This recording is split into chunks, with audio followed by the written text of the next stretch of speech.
L'affrontement final entre Simba et Scar atteint son point culminant.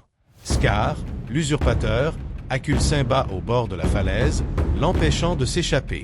À cet instant, un éclair déchire le ciel et enflamme une branche tombée, ravivant la détermination de Simba.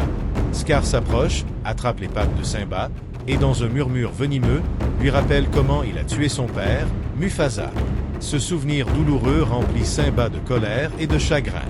Il mord violemment le cou de Scar et parvient à grimper de nouveau sur la falaise. Scar, sentant le vent tourner, appelle ses hyènes pour attaquer Simba. Mais Simba ne combat pas seul. Ses amis se battent courageusement et repoussent les hyènes, aidant Simba à se libérer de ce piège. Avec une résolution nouvelle, Simba part à la poursuite de Scar, qui tente désespérément de s'enfuir. Scar, effrayé et sans issue, se retrouve acculé lui-même au sommet d'une autre falaise. Scar, terrorisé, implore la clémence de Simba. Il accuse les hyènes de l'avoir poussé à trahir, suppliant son neveu de ne pas le tuer. Pris de pitié, Simba hésite.